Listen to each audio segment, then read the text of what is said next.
برزخ اور 3 نیکیاں۔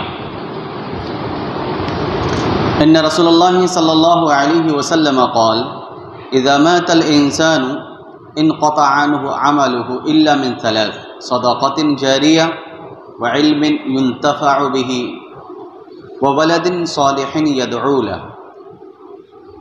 عن ابی ہریرہ کتاب الوقف، ابو داود کتاب الوصایا، مسلم کتاب الوصیہ۔ رسول اللہ صلی اللہ علیہ وسلم نے فرمایا جب انسان مر جاتا ہے تو اس کے عمل کا سلسلہ کٹ جاتا ہے، مگر 3 قسم کے اعمال ایسے ہیں کہ ان کا ثواب مرنے کے بعد بھی نام اعمال میں درج ہوتا رہتا ہے۔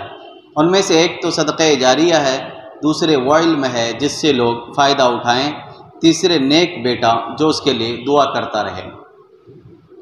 یعنی صدقہ جاریہ سے مراد وہ خیرات ہے جو ہنگامی نہ ہو، مثلا ایسا وقف جس سے لوگ فائدہ اٹھاتے رہیں، جیسے دینی درسگاہ، پل، مسجد اور مسافر خانہ کی تعمیر، کنویں کی کھدائی اور رفاہ عامہ کے کام۔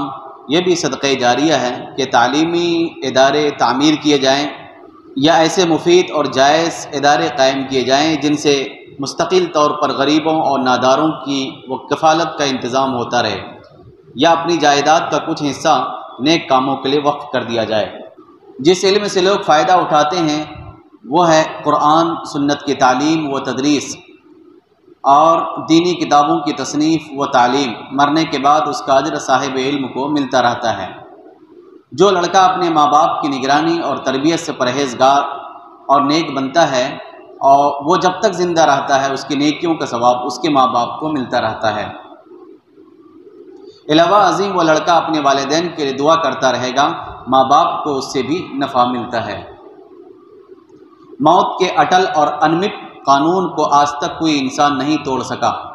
زندگی میں جو کام بھی کیا جاتا ہے وہ اعمال نامہ میں درج کر دیا جاتا ہے۔ موت کے آتے ہی اعمال نامہ لپیٹ کر رکھ دیا جاتا ہے، کام کرنے کی مہلت کہاں۔ اب تو موت کے کارکنوں نے چل چلاؤ کا اعلان کر دیا، لیکن زندگی میں بعض ایسے کام بھی انجام پاتے ہیں جن کا اجر و ثواب مرنے کے بعد بھی برابر انسان کے کھاتے میں جمع ہوتا رہتا ہے، الا یہ کہ وہ کام ہی ختم ہو جائیں۔